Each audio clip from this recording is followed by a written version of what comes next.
The all-new Corvette Stingray. Still the only true American sports car.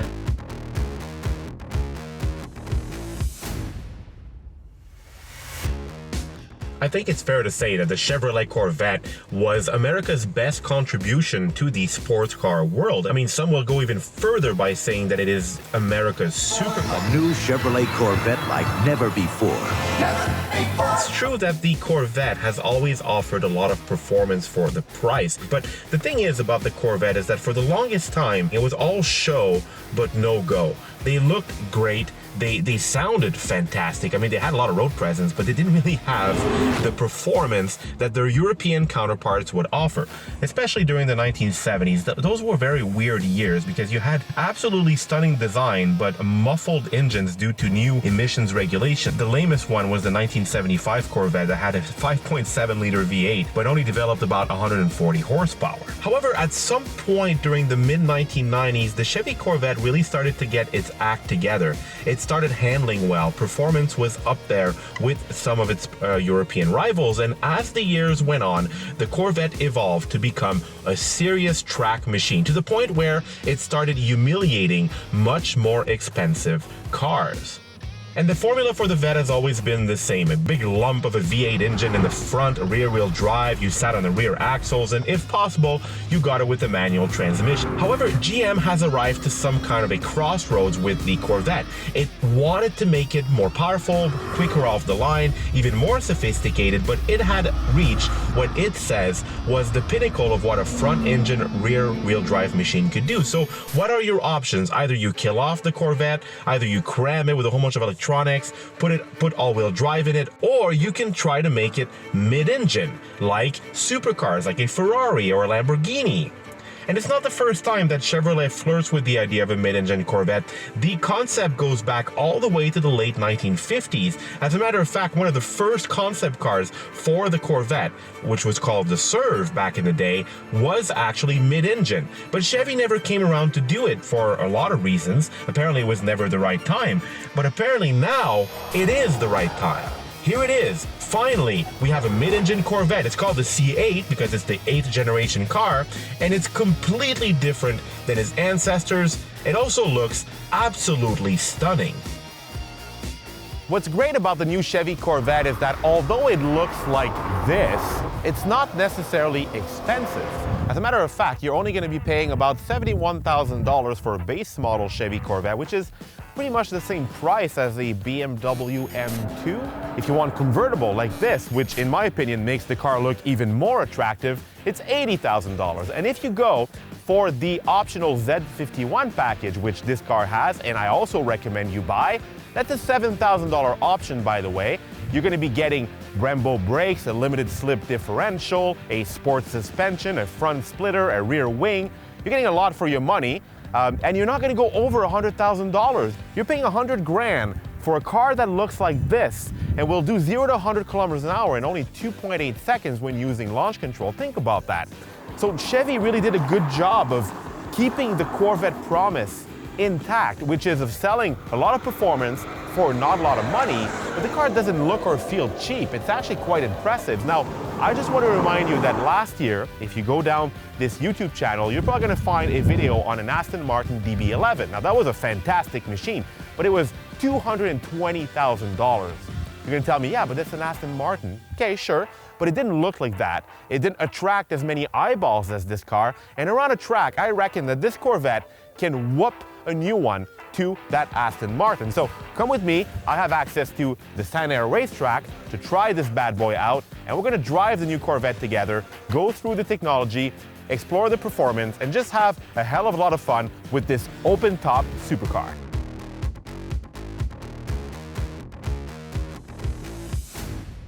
Now, the Chevy Corvette offers a lot of technology and a lot of buttons, so I hope you're ready for this if you buy one. I personally like settings, but I do admit that this is a bit overwhelming. You need to take some time, put the car into park, and play with all of its settings, and also try to discover all the hidden settings, because yes, there's a lot of those in the new C8 Corvette. Now, to begin with, you're probably noticing how the dashboard is designed. Everything is angled towards the driver, the infotainment system, and I also have this gigantic column here on my right that's where I have all the climate control settings. Now it's a bit intense because it could have been just stacked up in one tiny area. Chevy wants to put a lot of buttons to your disposal. It is cool. It feels like a command ship. Now it's a lot to take in, a lot of buttons, but once you wrap your head around them, it's pretty straightforward. Now what I want to bring your attention to are the drive modes and the different traction control settings you'll get from a Vette. So to alternate between the modes, I have a knob right here in front of me, and this is going to change between the tour modes, sport, track, my mode, which is a customizable feature, or weather, in case you want to bring your C8 Corvette in the snow, which I don't recommend you do because you might not enjoy it. Now, once I've activated my preferred mode, I have another button on my steering wheel with the letter Z. Now, that's part of the Z51 package. When I press Z mode, the car is even more focused. It removes the traction control, and then it allows you to adjust the traction control setting depending on what you prefer. You can go with wet mode. You can go with the full-on track with everything removed. You can really calibrate how your traction control system will operate. Now, that's very similar to what I had in the AMG GTR. You can watch the video where I demonstrate how the traction control system works in that car. Now, on to my left, I have the commands for the convertible roof. Now, I hold down one button and the roof comes down. It stows conveniently in the rear. I also have a tiny button here to raise or lower the window that's behind me. I can do that even when the roof is up. So that's pretty neat because I have an opening right behind me, so it creates a nice airy ventilation in the car. Now, one last technology that I find super cool is the PDR, which stands for Performance Data Recorder. So yes, the Corvette, like the last generation car, can record your performance on a track. You can record 0 to 60 times, lap times. You can even tell the car on which track you are. And if it's already registered in the system, it will give you the performance according to the track. So there's a camera mounted in the front of the car, and it will record in real time your lap time. So you can see your performance, you can see the time of your performance, you can save it, you can analyze it, you can share it with your friends, and you can come back for more. Obviously, I do not have the skills to drive around this track as fast as possible and test out GM's new track analyzer, so I brought with me a professional racing driver. Now, I'm not exactly sure who he is because I have not met him before, but I'm told that he comes with the track and he grew up at Sanair Super Speedway, and he is better than anybody else to show what a car can do around this circuit. But I'm a bit worried because I'm lending him a pretty expensive sports car. Hey, hello, could you please be careful? What's your name anyway? Do you even talk? So here he goes. Let's see what's what.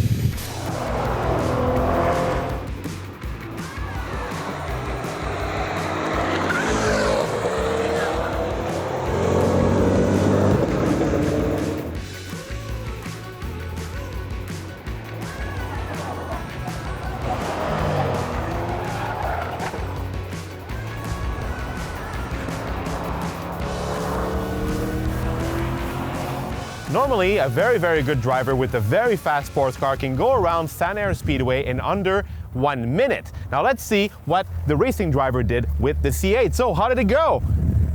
How did it go? Thankfully, the screen will tell me because it recorded everything. So we have a time of 57 seconds and 26 milliseconds from the mid-engine Corvette C8. Not bad. Now let's see if I can do that on the track. Of course I can, but I'll go for a ride. I want to share with you my driving impressions. Let's go. Get out of the car. Get out. So for sound reasons, if you don't want to hear the wind blowing in your ears, I had to put the roof back on the Vette. I would have enjoyed to do this video with the roof off, but you know, nature is nature, and if you want to hear me properly, and we need the roof back up. There's so many cool features about the new Corvette. I don't even know where to begin. Just the whole track analyzer technology is so damn cool. You can see everything. You can see what the car is doing. You can see the G-forces. You can see, and it also records your lap times. The coolest feature is obviously the fact that it actually memorizes the track that you're on. So you can be at any racetrack, like here, Sanair. Do a lap, the car records it, and it knows where you are, and then it gives you the best lap time. That's fantastic. Now, there is a lot of complexity in the mode. There's a lot of stuff to take in. I mean, I just like to put it in track mode. I leave traction control on because, you know, I'm not a trained racing driver like the person you just saw. But even in this mode, I mean, it's quite fantastic. It can allow you to play around with it. Now, I put it in manual mode. I got paddle shifters. You can only have this thing with an automatic transmission. And listen to the sound of this thing. Now, this is a dual clutch unit with 8 forward gears, and it responds absolutely, it's so quick. It's lightning quick. I mean, it's up there with what Porsche and the Germans will sell you. And it's obviously the fact that it's mid-engine means this thing will rotate a lot more than the last generation car. You got loads of grip, and when you got it on corner exit, you're just gone. Oh, and you hear the sound of that V8 behind your head. I mean, the old saying goes, it's no replacement for displacement. And even further than that, I would add that you can't really replace the sound of an American V8. It really is that low-pitched bellow that echoes on the walls of a racing circuit that has really allowed America to be respected in the sports car world. I love naturally aspirated, no turbocharger. It's just revs, revs, and revs. Here I am on the straight, 200 kilometers an hour on the brakes. The brakes are fantastic on this bed, thanks to the Z51 package. I have better braking performance, better dampers, limited slip differential. This is an electronic limited slip differential. And all of that combined really justifies the price of that package. $7,000 is not that much when you compare to what Porsche will sell you or BMW with their $10,000, $15,000 optional packages. And you're getting proper performance car material here. You're getting something that can dogfight at Porsche 911 on a track. Remember, this is the baby Corvette. This is not the Z06. It's not the ZR1. And it's still fantastic. There's a lot more substance here than the last generation Corvette. Okay, so to activate launch control in the new Corvette, you first have to set the car to sport mode, and then you double tap the traction control setting. That's going to give you ESC competitive mode. And then all you do is stomp the brake, smash the throttle, and let go. Oh, God, this is fast. Oh. And then it kind of slows down a bit, but it's still properly quick. That was a good launch. That was a good launch. Quite impressive. I'll put it back in track mode now. Let's see if I can get her to kick out the rear just a bit. Go out wide here. And oh, there's a lot of grip. There's a lot of grip. Yeah, I did wiggle. It likes to play. It likes to play. Good calibration here. There's a bit of a delay though on the throttle and in the steering wheel. Now I'm not sure if it's because this is the normal Corvette and not a Z06. It's not going to be as precise as something Italian, for instance. Not as brutal. There's a lot of smoothness in the way the Corvette puts down its performance. The V8 engine sounds very smooth. The steering inputs are also quite well controlled. The car it rotates beautifully around a corner. You gotta love the design of the Corvette. You got the two haunches on the front. Those are the classic Corvette haunches, and they work really well here on the track because I can really put the car where I want it. I can kiss the apex, and I can really, really commit as I'm coming out.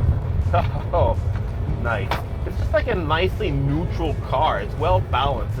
It allows just the worst of drivers to feel like a superhero. The Corvette is still marching forward. It's still evolving. It's still trying to offer consumers the maximum amount of performance and fun for the least amount of money. Oh, God, I love it. I do not get bored of hearing that 6.2 liter V8 yelling behind my head. It pumps out just about 500 horsepower and 470 foot-pounds of torque, and that's enough. That's enough. You don't need more than that. It's just the right amount of power. It's just a good package. When you tone it down, you put it down back in its sport mode, for instance, the exhaust is a bit less loud. You put it in automatic mode, it's just some other old Chevy. It's comfortable, it's roomy, I have a lot of space here.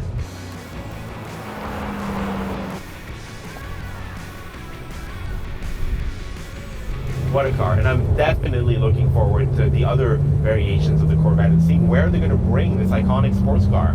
What's going to happen to this vehicle in the future? We're going to have electric motors to help it handle. Speaking of electric motors, compare this to an Acura NSX. I have a lot of respect for the Acura NSX, but that thing is $200,000, but it's not any necessarily quicker than this off the line, and it doesn't feel much more special.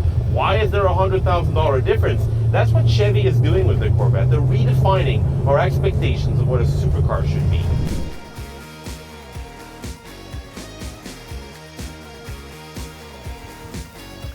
It's even not that hard to get out of. I mean, most supercars require you to bend in all directions to get out of their cockpits. That's what's actually really fantastic about the new C8 Corvette, is that although it has a lot of supercar attributes, it's still quite easy to live with. I mean, when it's in comfort mode, it's not all that rough. Suspension is compliant. The cabin is also quite massive and comfortable, even though it's a two-seater. I mean, I'm a big guy and I'm comfortable in this car. Chevy did a fantastic job with the new Corvette. If you're looking for the maximum amount of performance for your money, it doesn't get much better than this, and you're also going to get a stunning design. People are going to look at you. You'll get a lot of attention with this car. If that's not your thing, then don't buy the new Corvette, but I reckon that General Motors is going to sell quite a lot of these things. I'm curious to see what the Z06 is going to be like, and the ZR1. Yes, there are a lot more powerful versions of this car on the way, and I reckon that General Motors has what it takes to humiliate the European competition once more.